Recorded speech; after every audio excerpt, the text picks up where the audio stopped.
Hi, my name is David Tessis and welcome to my channel. This is the first time I'm doing a collective reading for YouTube of this caliber. So let's get into it. If you like it, please, give a like and all that stuff that every YouTuber I've ever heard say has said before. So you know the drill if you're on YouTube.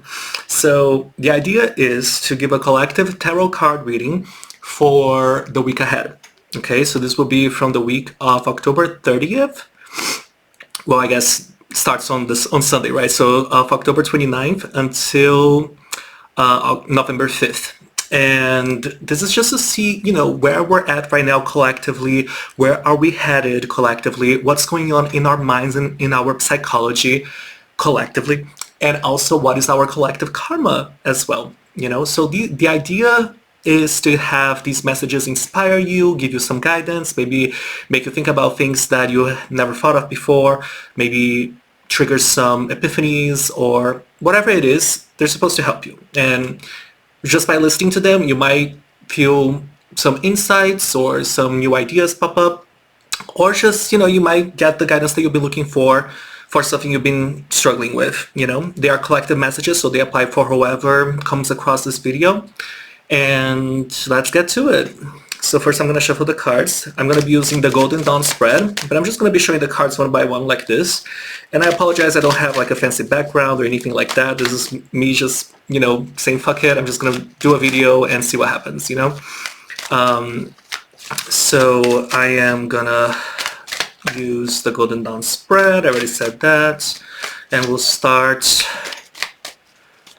I'm going to say a quick prayer here. Selvo Cigano. Oh, cards are flipping.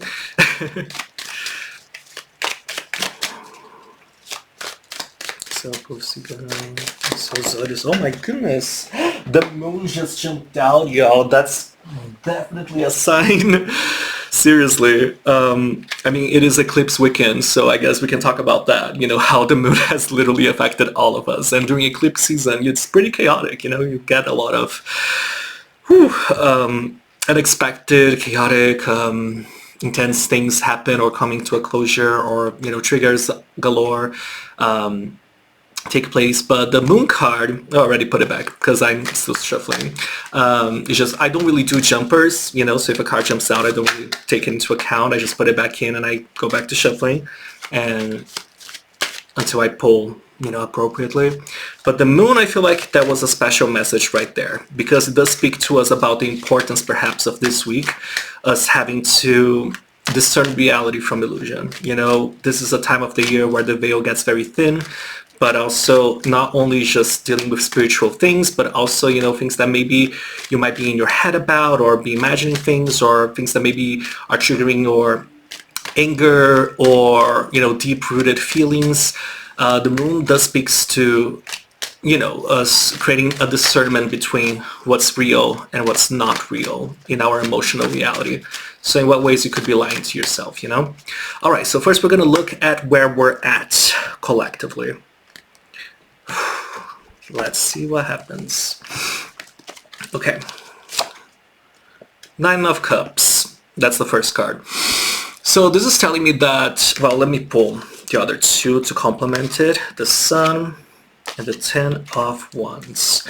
So we got the Nine of Cups. This should be like this. I'm just going to do it like this. Two. See the three cards? This is about where we're at right now, collectively. The Nine of Cups speaks of us being satiated. It's us having everything that we've been looking for. So this week we could find a sense of having accomplished the things that we've been emotionally striving for a long time, And even though we may feel lonely at times, there's still a deep fulfillment that can only come from that solitude, where you learn how to love yourself and have that unconditional self-love, And then we have the Sun, which is a very positive card, So it looks like where we're at right now, and regarding this week, we're in a good place. There is a lot of burdens and stress. It looks like a lot of us are carrying more on our shoulders than we should be carrying. That's what the Ten of Wands speaks about. So it's important to drop that weight, delegate, give yourself some time to experience joy and freedom and fun. You know, this is what we're dealing with right now. It's these energies. So there's a lot of fun. This was just Halloween weekend, so that explains the Sun and the Nine of Cups. But, you know, preparing for the week ahead, which is going to be a pretty intense week astrologically if you follow the astrology videos on YouTube. We have the Nine of Wands already telling us like, hey, you know, there's some burdens we've been dealing with, and if they're not addressed, they might continue to bug us. Okay, so this is about where we're at right now. We're satiated, we're free, we're having fun, but we got some responsibilities and burdens that we need to get rid of and unload. Okay, next we're gonna pull for where we're headed. Okay, collectively for this week.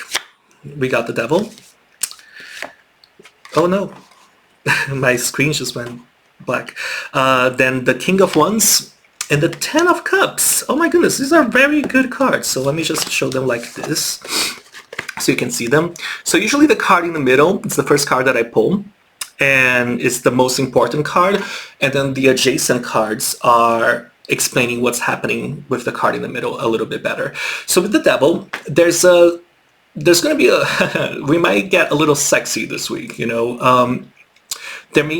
With the Ten of Cups there too, and the King of Wands. King of Wands is very charismatic. He talks about empowerment, leadership, having the vision to make your goals come true, which is a very positive thing. And we have the Ten of Cups, which is about happiness, joy, fulfillment, harmony in the family system or the family dynamic that you're in and things like that. These two cards are very positive, so when I look at the Devil, I can definitely see some sexual healing going on here this week. It is Scorpio season, which speaks about sexuality a lot, the energy around sex and sexuality, death and rebirth, that's all scorpionic.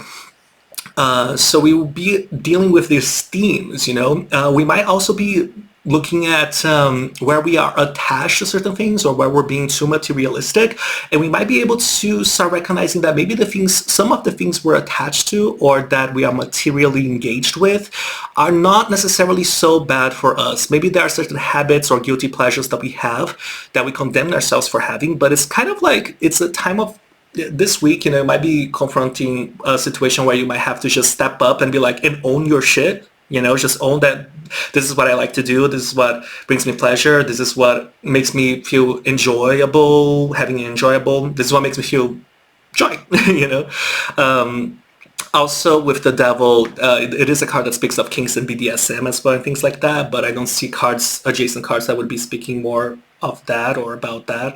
But overall, expect, you know, something to do with addictions as well. That could be a theme that could be coming up, but if anything, it's about overcoming that addiction, because remember, we have the Ten of Cups, which is a very positive card, so that would be about transcending. So basically, you either will own up the shit that you are doing and that you like and that is material and that is an attachment, or you will be able to release that and experience some kind of joy or freedom or happiness or emotional turnaround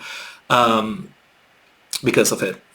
And then with the King of Wands, you know, this speaks of a position of vision, leadership. So you might be already starting to think about, there might be some situations, especially with these material attachments, where you're gonna start thinking about how to, you know, make your goals for the long term come true. Like you might start like envisioning and thinking to yourself like, oh, this is something that I could be doing. This is something that I could do maybe once a day, every day. You know, it is a card that speaks about, you know, exercising some goal setting, some real goal setting, you know, and also realizing like, what is your vision? What is it that you want to make come true in the end? And like taking the steps to make that happen. So this is where we're headed this week. These are the things we're going to be dealing with this week. So materialism, I mixed them up.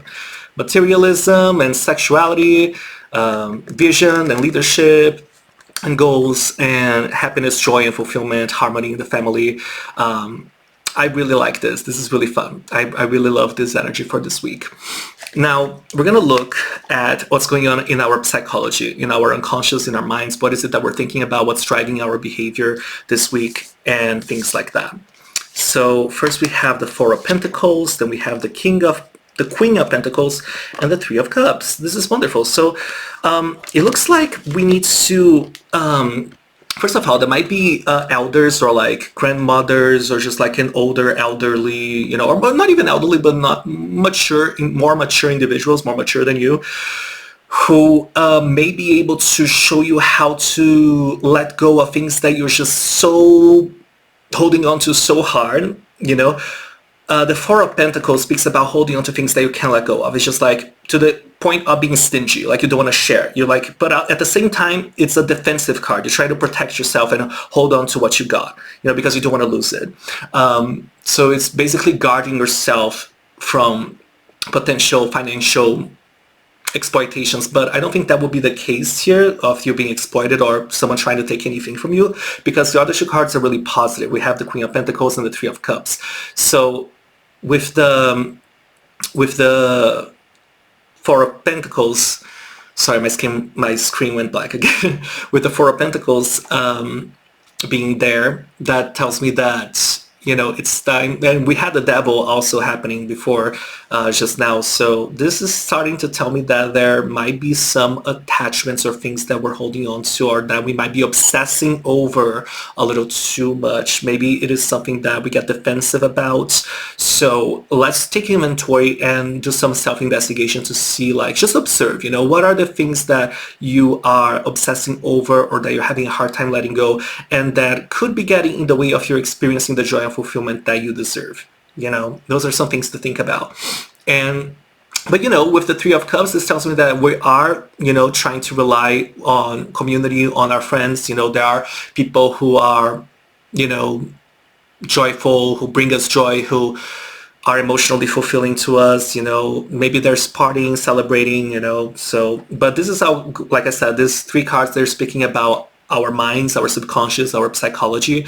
So this tells me about this needing to release attachments, the defensiveness, the us being more inclined to join forces with others to celebrate and have a good time, you know.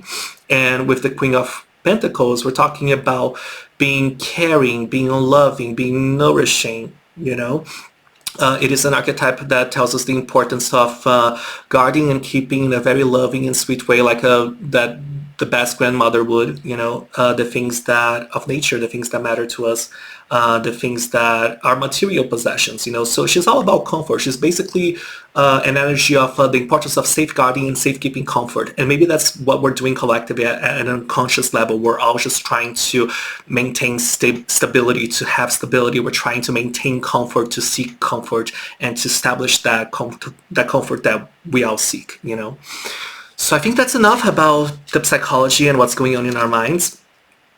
And then I'm going to pull now up for, and this is the last group card, set of cards that I'm going to pull. This is for the karma. This is our collective karma. So what is the karma that is going to be behind us collectively this upcoming week that is going to be influencing our decisions? So karma is usually an energy that is, you know, we don't really have much control over, but there are things we can do about it. But it's there and it has an effect and an influence on us. And it's usually based on where we're at and what we've been doing with our energies and our positions. So we're only 13 minutes in, so this is not going to be as long as I thought. Great. Thank you for watching if you've made it this far. So let's do it. So karma. First we got the Three of Swords. Oh my god, the Wheel of Fortune and the Ten of Swords. Okay, there's going to be some very crazy turn of events, y'all. Collectively, we're talking about some healing that's going to need to take place, okay?